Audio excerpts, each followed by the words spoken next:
Nezara Gesara. La Ley de Reforma y Seguridad Económica Nacional Global. Nezara es la reforma más innovadora que se ha extendido no solo a los Estados Unidos de América, sino a todo el planeta. Por lo tanto, Gesara, en toda su historia. La ley elimina el Banco de la Reserva Federal, el IRS, el gobierno en la sombra y mucho más.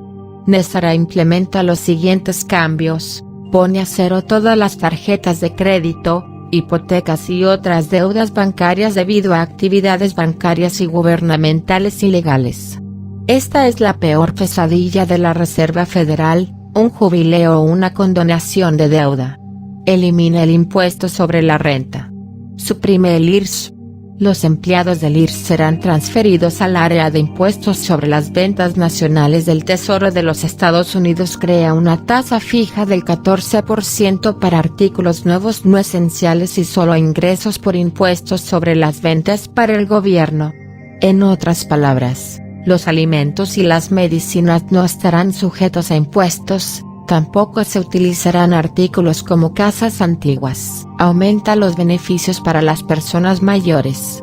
Devuelve el derecho constitucional a todos los juzgados y asuntos legales. Restablece la enmienda original del título de nobleza. Establece nuevas elecciones presidenciales y del Congreso dentro de los 120 días posteriores al anuncio de Nezara. El gobierno interino cancelará todas las emergencias nacionales y nos devolverá la ley constitucional. Supervisa las elecciones y previene las actividades electorales ilegales de grupos de intereses especiales. Crea una nueva moneda arcoíris del Tesoro de Estados Unidos respaldada por metales preciosos de oro, plata y platino, poniendo fin a la quiebra de los Estados Unidos iniciada por Franklin Roosevelt en 1933. Prohíbe la venta de certificados de nacimiento estadounidenses como bonos de propiedad mobiliaria por parte del Departamento de Transporte de los Estados Unidos. Inicia un nuevo sistema bancario del Tesoro de los Estados Unidos en consonancia con la ley constitucional. Elimina el sistema de la Reserva Federal. Durante el periodo de transición, a la Reserva Federal se le permitirá operar codo con el Tesoro de los Estados Unidos durante un año para eliminar todos los billetes de la Reserva Federal de la oferta monetaria. Restaura la privacidad financiera. Vuelve a capacitar a todos los jueces y abogados en derecho constitucional. Cesa todas las acciones militares agresivas del gobierno de Estados Unidos en todo el mundo. Establece la paz en todo el mundo. Libera enormes sumas de dinero para fines humanitarios. Permite la liberación de más de 6.000 patentes de tecnologías suprimidas que se están reteniendo al público bajo la apariencia de seguridad nacional, incluidos dispositivos de energía gratuita, antigravedad y máquinas de curación sónica.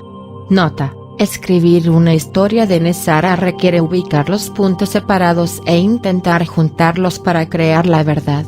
Los documentos originales están secuestrados y las personas directamente involucradas todavía están bajo una estricta orden de mordaza.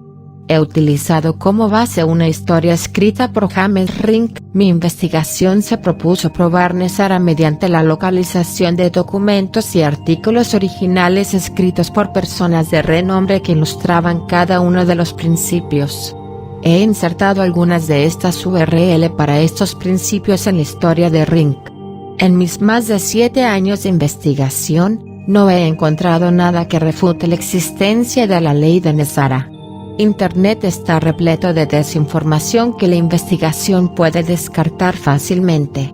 Ahora que la información sobre el encubrimiento gubernamental militar de la presencia extraterrestre es de dominio público, podemos ver paralelismos de las facetas con respecto a Nezara que muchos han usado para desacreditarlo. Algunos de estos son: encubrimiento deliberado de información, órdenes de mordaza gubernamentales militares, la muerte sospechosa de personas que intentaron decir la verdad, el control de los medios de comunicación y la ruina de vidas y profesiones individuales. Animo a todos a que hagan su propia investigación y se sumen al conjunto de evidencia documentada sobre la verdad de Nezara. Ahora es el momento perfecto para que Nezara sea lanzada al mundo. 1892. Los banqueros adoptaron su Manifiesto de los Banqueros de 1892 en el que se declaraba: nosotros, los banqueros, debemos proceder con cautela y vigilar cada movimiento que se haga, porque el orden interior de la gente ya está mostrando signos de conmoción inquieta. Por lo tanto, la prudencia mostrará una política de aparentemente ceder a la voluntad popular hasta que nuestros planes estén tan consumados que podamos declarar nuestros designios sin temor a ninguna resistencia organizada. Las organizaciones de Farmers Alliance Knights of Labor en los Estados Unidos deben ser vigiladas cuidadosamente por nuestros hombres de confianza, y debemos tomar medidas inmediatas para controlar estas organizaciones en nuestro interés o interrumpirlas. Los tribunales deben ser llamados en nuestra ayuda, las deudas deben ser cobradas, los bonos y las hipotecas ejecutadas lo más rápido posible.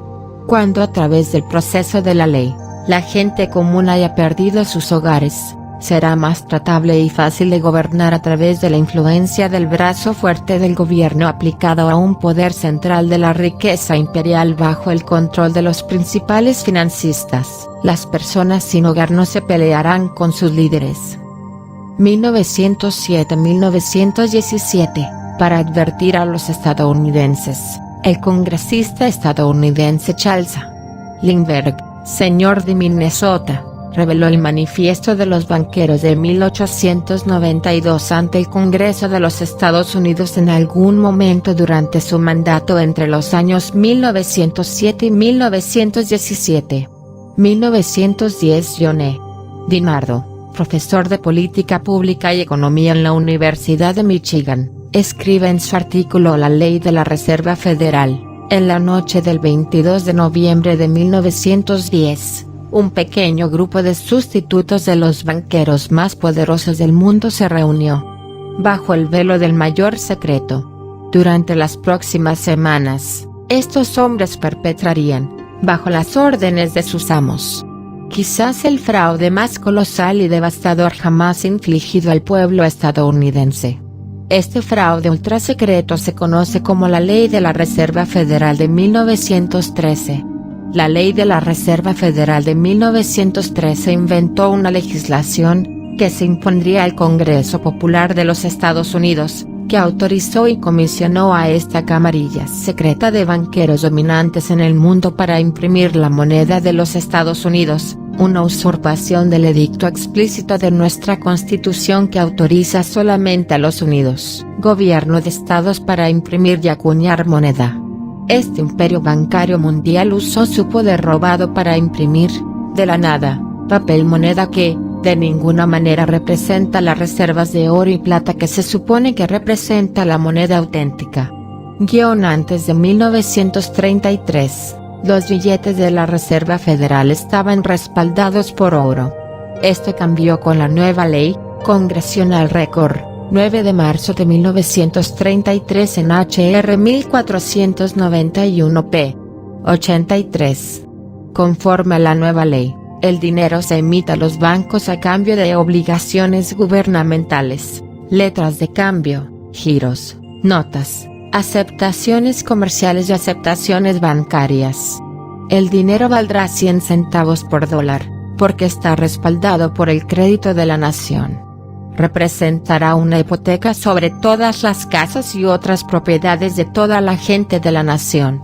El Manifiesto de los Banqueros se relaciona con el documento del Senado de los Estados Unidos No. 43, 73 grado Congreso, 1 grado Periodo de Sesiones, 1934, que establece: la propiedad última de toda la propiedad está en el Estado. La llamada propiedad individual es solo en virtud del gobierno, es decir, la ley, que equivale a mero usuario, y el uso debe ser aceptado por la ley y subordinado a las necesidades del Estado. Década de 1970, el Federal Land Bank ejecutó ilegalmente las hipotecas de los agricultores en todo el Medio Oeste. En cada uno de estos casos, los agricultores fueron defraudados por los bancos con la aprobación del sistema de la Reserva Federal. Estos casos judiciales eventualmente se conocerían como el Programa de Reclamaciones de Agricultores. 1978 Un agricultor de Rancho Anciano en Colorado compró una granja con un préstamo del Federal Land Bank. Después de su muerte, la propiedad pasó a su hijo Royce Schussinger, Jr., quien era un general militar retirado. Poco después, un funcionario del Federal Land Bank y Federal Marshal aparecieron en su propiedad y le informaron que el banco estaba ejecutando una ejecución hipotecaria en su granja, ordenándole que se desalojara dentro de los 30 días. Sin su conocimiento, su padre fallecido había firmado una estipulación que devolvía la propiedad al Federal Land Bank en caso de muerte del prestatario. Indignado, Royce Schussinger, Jr., presentó una demanda colectiva en el sistema de la Corte Federal de Denver. La demanda fue desestimada por presentación incorrecta. Esto motivó la investigación de Royce Schussinger sobre el funcionamiento interno del sistema bancario.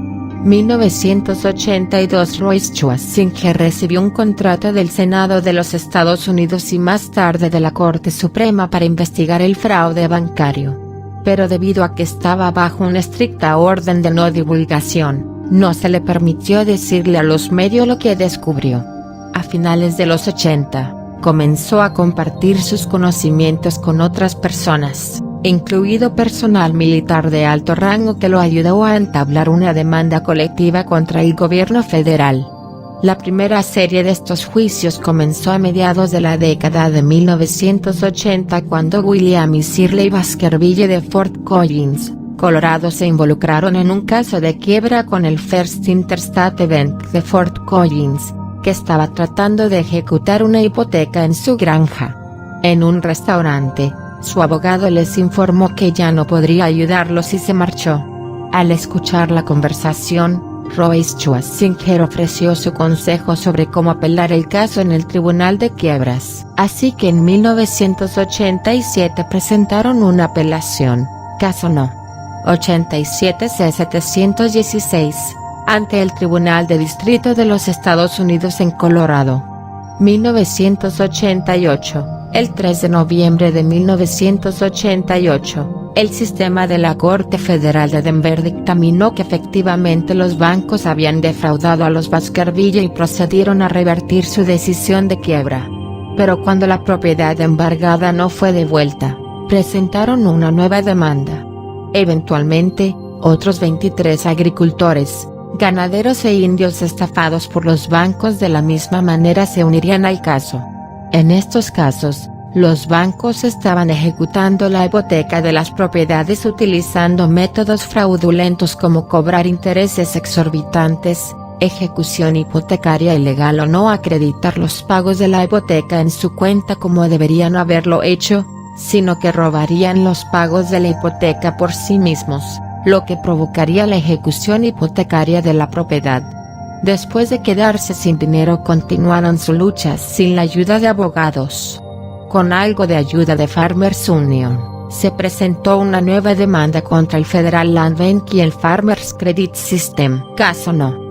92 C-1781 El Tribunal de Distrito falló a su favor y ordenó a los bancos que devolvieran las propiedades robadas con la ayuda de alguaciles federales o de la Guardia Nacional.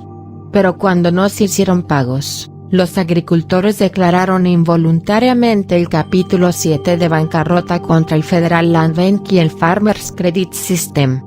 Los bancos apelaron su caso insistiendo en que no eran una empresa sino una agencia federal, por lo que no estaban obligados a pagar los daños. Entonces, el equipo legal del agricultor adoptó una nueva estrategia. Según el Estatuto de 1933 del Federal Land Bank, no se les permite otorgar préstamos directamente a los solicitantes, sino que solo pueden respaldar préstamos como garante en caso de incumplimiento. Debido a que el Federal Land Bank había violado esta regla, el equipo legal del agricultor pudo demandar con éxito al banco por daños y perjuicios. La noticia de la demanda comenzó a difundirse. El equipo legal enseñaría a otros cómo luchar contra la ejecución hipotecaria y también ayudarlos a presentar demandas. Caso No. 93.308 celebridades como Willie Nelson se unieron a la causa y ayudaron a recaudar dinero durante sus conciertos Farmite. El caso Baskerville se había convertido ahora en la demanda colectiva de reclamaciones de Farmer. Preocupado por las ramificaciones legales, el gobierno tomó represalias contra los agricultores al golpearlos con tarifas escandalosas del IRS o encarcelar al equipo legal bajo cargos frívolos no relacionados. Cuando los agricultores se dieron cuenta de que estaban siendo atacados injustamente, hicieron que generales militares como el general Royce Schwarzenegger se sentaran en la sala del tribunal para asegurarse de que los jueces sobornados votaran de acuerdo con la ley constitucional. Los agricultores ahora, con un gran equipo de personas conocedoras de la ley detrás de ellos, presentaron un nuevo caso para reclamar daños adicionales por las actividades de préstamo fraudulentas del Farmers Credit System. El gobierno trató de llegar a un acuerdo, pero ya habían perdido muchos casos y ahora también estaban perdiendo las apelaciones. Se recopilaron más y más pruebas. De acuerdo con la Ley Bancaria Nacional, todos los bancos deben registrar sus estatutos en la Oficina de Registros Federal y Estatal, pero ninguno de los bancos cumplió, lo que permite al equipo legal demandar al sistema de crédito agrícola. Farmers Credit System no solo no estaba autorizado para hacer negocios con la Asociación Bancaria Estadounidense, sino también otras organizaciones cuasi gubernamentales como la Administración Federal de Vivienda, el Departamento de Vivienda y Desarrollo Urbano e incluso el Banco de la Reserva Federal. La demanda de Farmers Claims fue desestimada en cada nivel con los registros destruidos intencionalmente. Década de 1990 a principios de la década de 1990, Royce Schwarzenegger llevó el caso ante la Corte Suprema de los Estados Unidos. Parte del contenido de este caso está sellado a los ojos del público, pero la mayor parte se puede ver hoy. Los jueces de la Corte Suprema de Estados Unidos dictaminaron que las reclamaciones de Farmers Union eran de hecho válidas, por lo tanto, todas las propiedades embargadas por el Farmers Credit System eran ilegales y todos los que fueron embargados tendrían que recibir daños y perjuicios. Además, dictaminaron que el gobierno federal y los bancos de Estados Unidos habían defraudado a los agricultores, y a todos los ciudadanos de Estados Unidos, con grandes sumas de dinero y propiedades. Además, la Corte dictaminó la impactante verdad de que el Servicio de Impuestos Internos era un Puerto Rico Trust. Lee más en, que la enmienda al impuesto sobre la renta solo fue ratificada por 4 estados y por lo tanto no fue una enmienda legal, que el Código del IR no fue promulgado como ley positiva dentro del Código de Regulaciones Federales. Ley positiva igual leyes que han sido promulgadas por una rama del gobierno debidamente instituida y reconocida. Que el gobierno de Estados Unidos embargó ilegalmente las casas de los agricultores con la ayuda de agencias federales. Un agente retirado de la CIA presentó pruebas irrefutables. Brindó testimonio y registros de las actividades ilegales de los bancos como prueba adicional de que las afirmaciones del sindicato de agricultores eran realmente legítimas.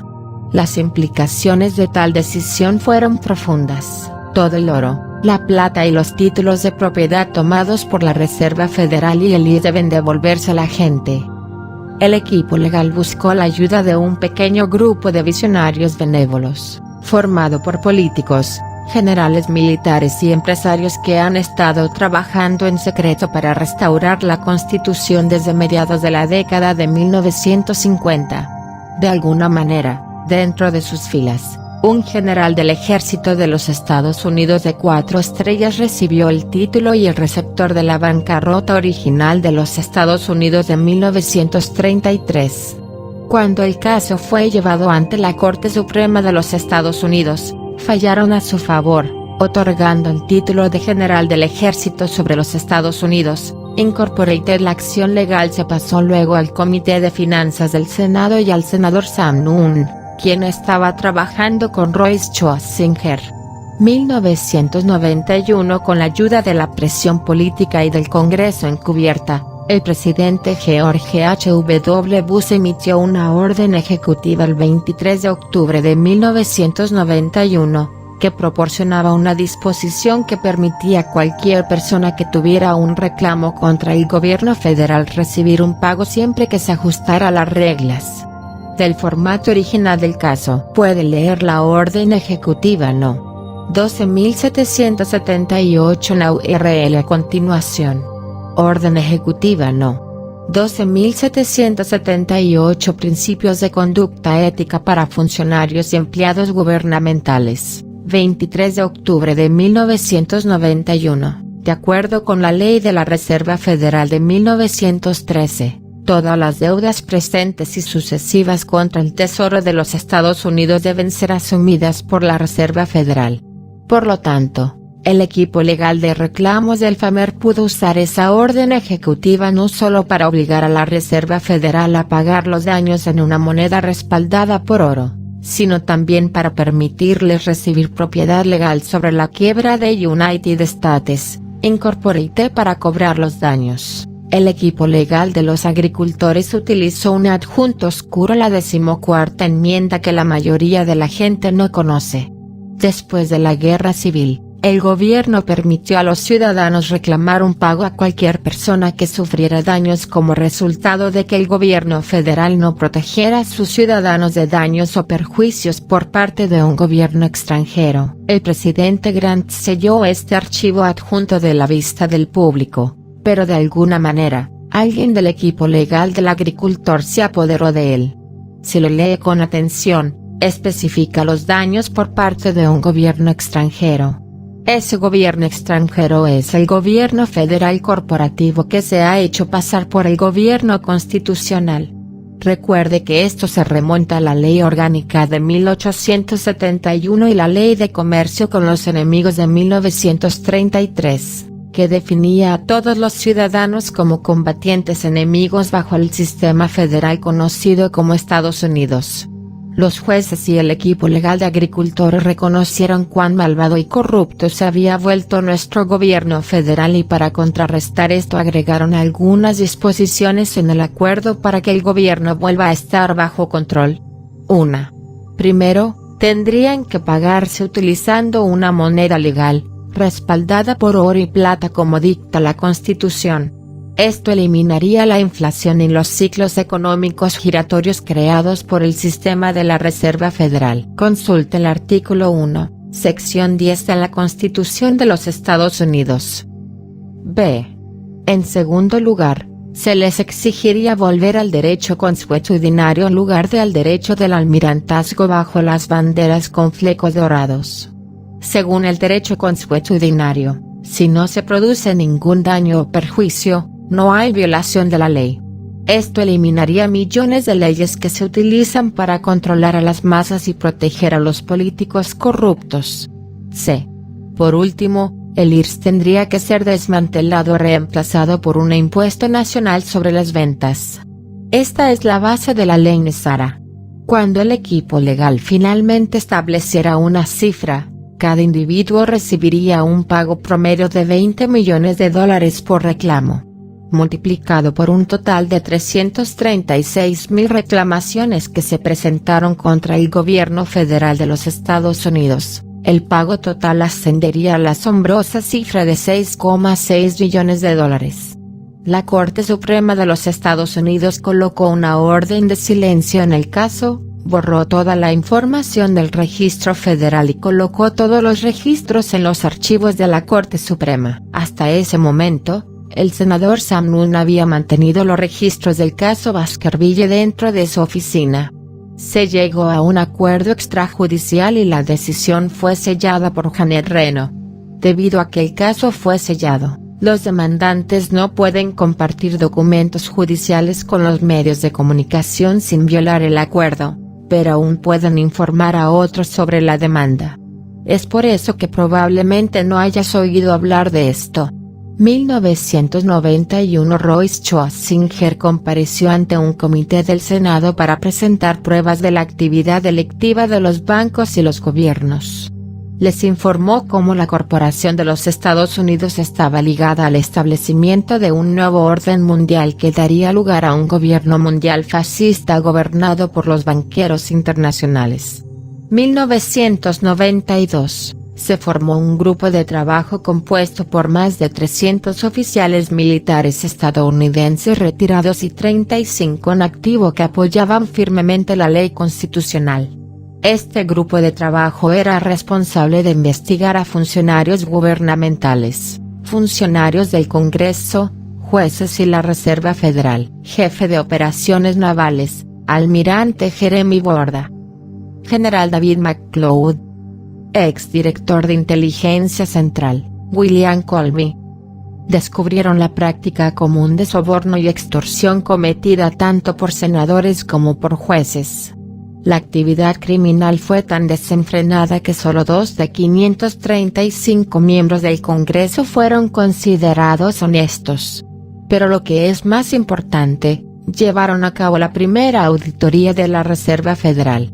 La Reserva Federal estaba acostumbrada a dar órdenes a los políticos y no tenía intenciones de ser auditada. Sin embargo, una vez que se les informó, sus oficinas serían allanadas a punta de pistola militar si fuera necesario, cumplieron con la investigación.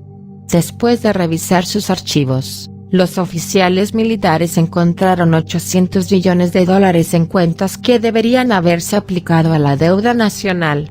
Y, contrariamente a la propaganda del gobierno federal, también descubrieron que la mayoría de las naciones de hecho le debían dinero a Estados Unidos y no al revés. Estos millones ocultos fueron luego confiscados y colocados en cuentas bancarias europeas con el fin de generar los enormes fondos necesarios para pagar las demandas colectivas de los agricultores.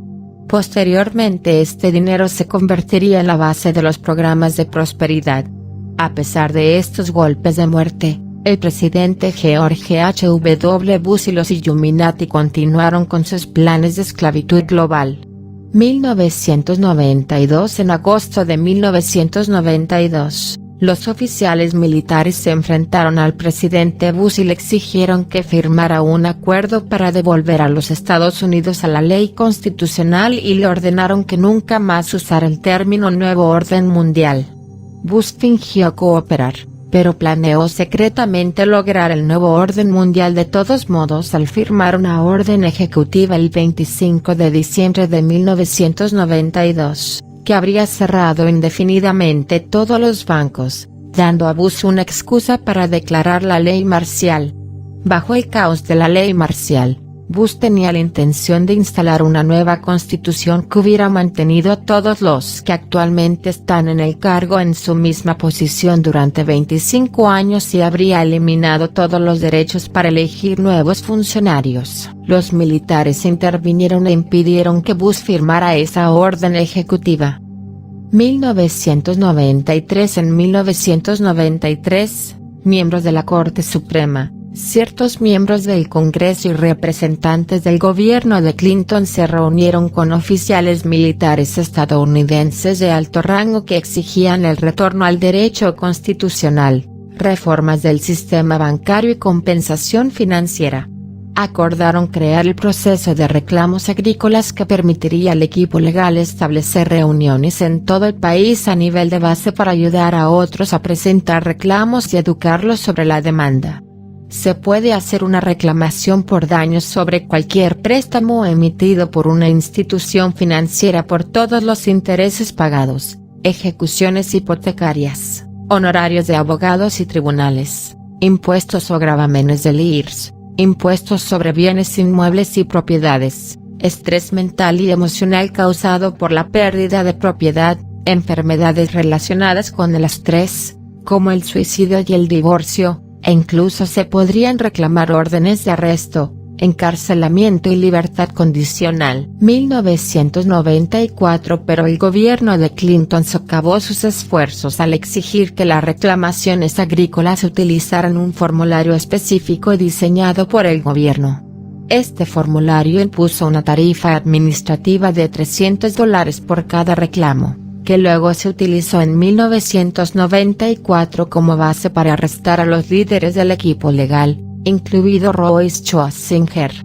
El gobierno tenía tanto miedo de lo que dirían durante su juicio en Michigan que se tomaron medidas adicionales para ocultar la verdadera naturaleza del caso. A los empleados del juzgado del condado no se les permitió trabajar entre el lunes y el jueves durante el transcurso del juicio. Y fuera del juzgado, agentes del FBI invadieron el perímetro evitando que los medios y los visitantes se enteraran también de lo que estaba pasando. El hostigamiento y las represalias por parte del gobierno aumentaron. Muchos fueron enviados a prisión o asesinados mientras estaban encarcelados. A pesar de estar protegido por su personal militar, el general del ejército que adquirió el título original de bancarrota de los Estados Unidos en 1933, fue encarcelado, asesinado y reemplazado por un clon. Este clon se usó luego como señuelo para evitar que se presentaran más reclamaciones. No estoy calificado para hablar sobre el hecho de los clones humanos, sin embargo, que existen es un hecho bastante aceptado entre quienes estudian las actividades entre bastidores. Puede leer más en que existen es un hecho bastante aceptado entre quienes estudian las actividades entre bastidores. Puede leer más en que existen es un hecho bastante aceptado entre quienes estudian las actividades entre bastidores. No permita que la idea de que los clones dirijan el gobierno le haga negarse a considerar la veracidad de esta historia. A medida que surja la verdad, nos sorprenderá mucho de lo que escuchemos. Para mantener a raya al secretario del Tesoro de Estados Unidos, Robert Rubin, también fue clonado. Durante el resto de su mandato, tanto Reno como Rubin recibieron sus salarios del Fondo Monetario Internacional como agentes extranjeros y no del Tesoro de los Estados Unidos. A pesar de estas acciones, el equipo legal continuó con su lucha mientras lograba evitar el derramamiento de sangre y una gran revolución. Después de 1993, el nombre del proceso de reclamaciones de agricultores se cambió a reclamaciones bancarias. Entre 1993 y 1996, la Corte Suprema de los Estados Unidos requirió que los ciudadanos estadounidenses presentaran reclamaciones bancarias para cobrar los daños pagados por el Departamento del Tesoro de los Estados Unidos. Este proceso se cerró en 1996. Durante este tiempo, la Corte Suprema de los Estados Unidos asignó uno o más jueces para monitorear el progreso de los fallos. Solicitaron la ayuda de expertos en economía, sistemas monetarios, banca, gobierno constitucional y derecho, y muchas otras áreas relacionadas. Estos jueces formaron coaliciones de apoyo y asistencia con miles de personas en todo el mundo, conocido como caballeros blancos. El término caballeros blancos se tomó prestado del mundo de las grandes empresas. Se refiere a una empresa vulnerable que es rescatada de una adquisición hostil por parte de una corporación o una persona rica, un caballero blanco. Para implementar los cambios requeridos, los 5 jueces pasaron años negociando cómo ocurrirían las reformas. Finalmente llegaron a un acuerdo sobre ciertos acuerdos, también conocidos como acuerdos, con el gobierno de Estados Unidos, los propietarios del Banco de la Reserva Federal, el Fondo Monetario Internacional, el Banco Mundial y muchos otros países, incluido el Reino Unido y países de la zona euro. Porque estas reformas bancarias estadounidenses impactarán al mundo entero, el FMI, el Banco Mundial y otros países debían participar. Las reformas requieren que la Reserva Federal sea absorbida por el Departamento del Tesoro de los Estados Unidos y las actividades fraudulentas de los bancos deben detenerse y se debe hacer el pago por daños pasados.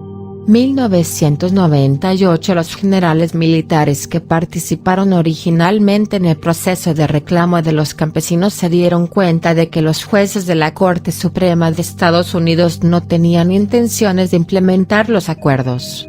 Entonces decidieron que la única forma de implementar las reformas era a través de una ley aprobada por el Congreso. 1999, un documento de 75 páginas conocido como Ley de Reforma y Seguridad Económica Nacional, NESARA, fue presentado al Congreso, donde se mantuvo con poca acción durante casi un año. 2000 A última hora de la noche del 9 de marzo de 2000, Delta Force y Navy SEALs entregaron personalmente una llamada de quórum a 15 miembros del Senado de los Estados Unidos y la Cámara de Representantes de los Estados Unidos que eran patrocinadores y copatrocinadores de NESARA. Fueron escoltados inmediatamente por Delta Force y Navy SEALs a sus respectivas cámaras de votación donde aprobaron la Ley de Reforma y Seguridad Económica Nacional. Estos 15 miembros del Congreso eran las únicas personas legalmente autorizadas para ocupar cargos de acuerdo con la 13ª enmienda original. Recuerde que los soldados británicos destruyeron copias de la enmienda de los títulos de nobleza, zona, en la guerra de 1812 porque impedía que cualquiera que tuviera vínculos con la corona de Inglaterra ocupara un cargo público. 10 de octubre de 2000 porque el clon del presidente Clinton no tenía ningún interés en convertir NESARA en ley. El 10 de octubre de 2000, bajo las órdenes de los generales militares estadounidenses, la élite naval SEALs y Delta Force irrumpieron en la Casa Blanca y, a punta de pistola, obligaron a Bill Clinton a firmar NESARA. Durante este tiempo, se ordenó al personal de seguridad del Servicio Secreto y de la Casa Blanca que se retiraran, se desarmaran y se les permitiera presenciar este evento bajo una orden de silencio. Desde sus inicios, Bush padre, el gobierno corporativo, los principales bancos y el grupo Carlyle se han opuesto a NESARA. Para mantener el secreto, los detalles del caso y el número de expedientes se sellaron y revisaron dentro del registro oficial del Congreso, para reflejar una moneda conmemorativa y luego nuevamente se revisaron incluso más recientemente. Es por eso que no hay registros públicos del Congreso y porque una búsqueda de esta ley no arrojará los detalles correctos hasta después de que se hagan públicas las reformas. Los miembros del Congreso no revelarán NESARA porque los jueces de la Corte Suprema de los Estados Unidos les ordenaron negar su existencia o enfrentar cargos de traición con pena de muerte. De hecho, algunos miembros del Congreso han sido acusados de obstrucción. Cuando el senador de Minnesota Paul Wheaton estaba a punto de romper la orden de Mordaza, su pequeño avión de pasajeros se estrelló y mató a su esposa, a su hija y a él mismo. Si el miedo no es suficiente para mantener a Washington a raya, el dinero sí lo es. La élite de poder gobierno secreto ofrece sobornos de rutina a funcionarios gubernamentales militares. Los miembros del Congreso no revelarán NESARA porque los jueces de la Corte Suprema de los Estados Unidos les ordenaron negar su existencia o enfrentar cargos de traición con pena de muerte. De hecho, algunos miembros del Congreso han sido acusados de obstrucción. Cuando el senador de Minnesota Paul Wheaton estaba a punto de romper la orden de Mordaza, su pequeño avión de pasajeros se estrelló y mató a su esposa, a su hija y a él mismo. Si el miedo no es suficiente para mantener a Washington a raya, el dinero sí lo es. La élite de poder gobierno secreto ofrece sobornos de rutina a funcionarios gubernamentales militares. Los miembros del Congreso no revelarán NESARA porque los jueces de la Corte Suprema de los Estados Unidos les ordenaron negar su existencia o enfrentar cargos de traición con pena de muerte. De hecho, algunos miembros del Congreso han sido acusados de obstrucción. Cuando el senador de Minnesota Paul Wheaton estaba a punto de romper la orden de Mordaza, su pequeño avión de pasajeros se estrelló y mató a su esposa, a su hija y a él mismo. Si el miedo no es suficiente para mantener a Washington a raya, el dinero sí lo es. La élite de poder gobierno secreto ofrece sobornos de rutina a funcionarios gubernamentales militares. Hija y él mismo. Si el miedo no es suficiente para mantener a Washington a raya, el dinero sí lo es. La élite de poder gobierno secreto ofrece sobornos de rutina a funcionarios gubernamentales militares. Hija y él mismo. Si el miedo no es suficiente para mantener a Washington a raya, el dinero sí lo es. La élite de poder gobierno secreto ofrece sobornos de rutina a funcionarios gubernamentales militares. No es sorprendente que se pueda encontrar mucha desinformación sobre NESARA en Internet. El artículo de Wikipedia es una desinformación total. El proyecto de ley Nesara del Dr. Harvey Francis Barnard, la Ley Nacional de Estabilización y Recuperación Económicas, fue rechazada por el Congreso en la década de 1990. El Dr. Barnard era un filósofo de sistemas y había intentado durante años interesar al Congreso en sus sugerencias de reforma monetaria. Un testimonio del amigo cercano del Dr. Barnard, Darrell Anderson, el siguiente paso es anunciar Nesara al mundo, pero no es una tarea fácil. Muchos grupos poderosos han intentado evitar la implementación de Nesara. La ley Nesara requiere que al menos una vez al año, se haga un esfuerzo para anunciar la ley al público.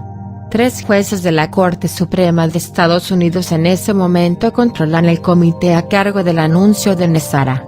Estos jueces han usado su autoridad general para sabotear secretamente el anuncio de Nesara. En 2001, después de muchas negociaciones, los jueces de la Corte Suprema ordenaron al 77º Congreso aprobar resoluciones aprobando Nesara. Esto tuvo lugar el 9 de septiembre de 2001, 18 meses después de que Nesara se convirtiera en ley. El 10 de septiembre de 2001, George Bush padre se mudó a la Casa Blanca para indicarle a su hijo cómo bloquear el anuncio. Al día siguiente, el 11 de septiembre de 2001, a las 10 a.m., hora de verano del este, Alan Greenspan estaba programado para anunciar el nuevo sistema del Banco del Tesoro de Estados Unidos, la condonación de la deuda para todos los ciudadanos de Estados Unidos y la abolición del IRS como la primera parte de los anuncios públicos de Nesara.